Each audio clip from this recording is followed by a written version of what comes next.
बिस्मिल्लाहिर्रहमानिर्रहीम। जनाब हमारे साथ हमें ज्वाइन किया है इंजीनियर मोहम्मद अली मिर्ज़ा साहब ने। मिर्ज़ा साहब बहुत शुक्रिया आपका। मैं सीधा क्वेश्चन पर आऊँगा। अगर आप नबियों की ज़िंदगी देखें, पैगंबरों की देखें, तो 9 साल की भी अगर ज़िंदगी मिली तो जो फॉलोअर्स थे, मिसाल के तौर पे आखिरी मेरे मोहम्मद सल्लल्लाहु अलैहि वसल्लम से पहले हज़रत ईसा के जो अहवारी थे वो भी बड़े कम थे। और नबी पाक सल्लल्लाहु अलैहि वसल्लम जब आखिरी हज कर आए तो वो तकरीबन मुख्तलिफ रवायतों में 1.25 लाख के करीब जो हैं वो लोग सहाब जो हैं वो उनके साथ थे। हजूर अक़दस, ये जो अंदाज़ है मेरे रसूल का सल्लल्लाहु अलैहि वसल्लम का तबलीग करने का, वो 40 साल का, मैं तो उसको भी तबलीग ही समझता हूँ क्योंकि वो किरदार है जो कि आपने सामने पेश किया, और फिर तकरीबन 22 साल 6 माह और कुछ दिनों का।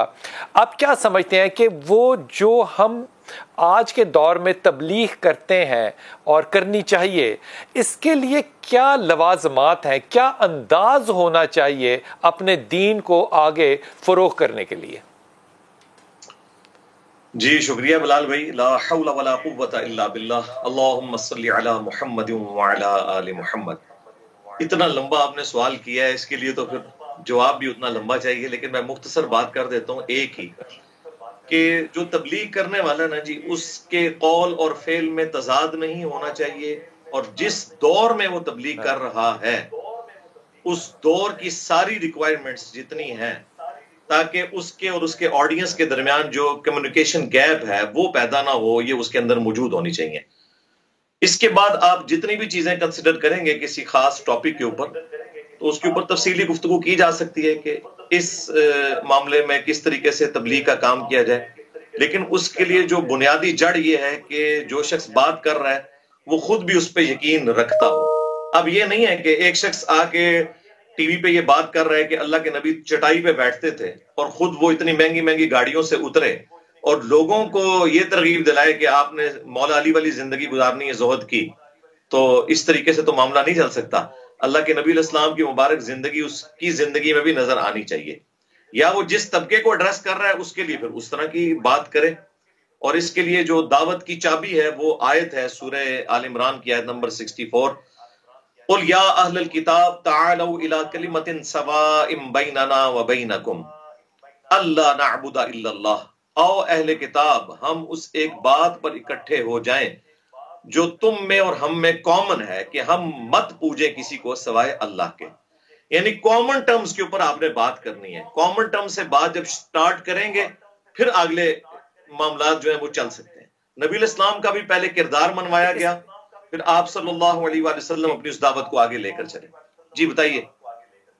ठीक, कुरान हकीम में कोई इसका तज़किरा मिलता है कि वो कौन लोग होंगे जो कि तबलीग करेंगे, या उनके कायदे, उनकी तालीमात, या उनका किरदार, या उनका फहम कैसा होना चाहिए? देखें ना जी, इसके लिए जो मरकजी आयत है वो तो सूरत नहल की आयत नंबर 125 है। उदउ इला सबील रब्बिका बिल हिकमा वल मौइज़तिल हसना वजादिलहुम बिल्लती हिया अहसन। बुलाओ अपने रब के रास्ते की तरफ, नंबर 1 हिकमत के साथ, नंबर 2 अच्छे वाज के साथ, और नंबर 3 जब मुखालिफ से तुम्हारा मुजादला हो, जिसे हम उर्फ़े आम में मुनाजरा कहते हैं या डिबेट कह लें, तो उसमें ahsan तरीके से उससे गुफ्तगू करनी है। तो ये 3 कैटेगरीज बताई गई हैं। कुछ लोग हैं जिनको आपको हिकमत के साथ बुलाना पड़ेगा, जब तक लॉजिकली आप उन्हें कायल नहीं करेंगे वो आपकी किसी बात को सुनने के लिए तैयार नहीं है।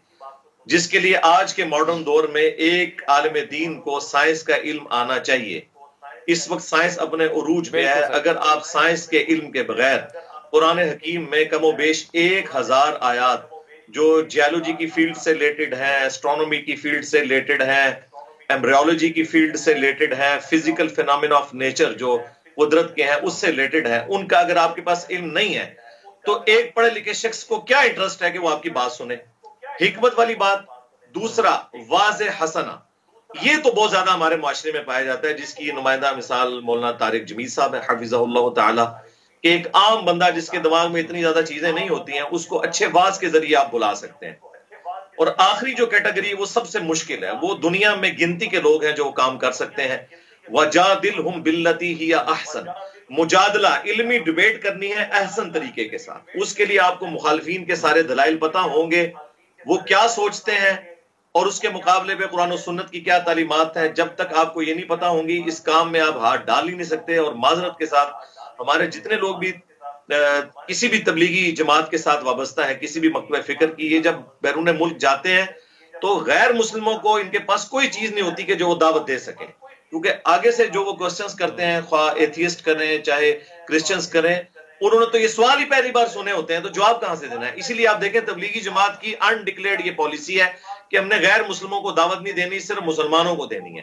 یہاں ویسے پبلک میں مشہور ہے کہ اتنے لوگوں نے کلمہ پڑھ لیا، وہ جو لوگ کلمہ پڑھ رہے ہیں وہ 11 ستمبر 2001 کے ٹوئنز ٹاور کے اٹیک کے بعد جو اسلام کو ملائن کیا گیا، تو گورا تو چونکہ اپنی لاجک یوز کرتا ہے، انہوں نے خود قرآن کو اسٹڈی کیا اور اس کی برکت سے اللہ تعالیٰ نے انہیں ہدایت دی ہے۔ جو ڈاکٹر اقبال کا قول ہے کہ میں نے تاریخ سے یہ سبق سیکھا ہے، یہ ان کے جو خطبات تھے نا، reconstruction of religious thoughts in Islam, اس میں کہ ہمیشہ اسلام اور قرآن ہے جس نے اسلام کی مسلمانوں کی حفاظت کی ہے، مسلمانوں نے اسلام اور قرآن کی حفاظت نہیں کی۔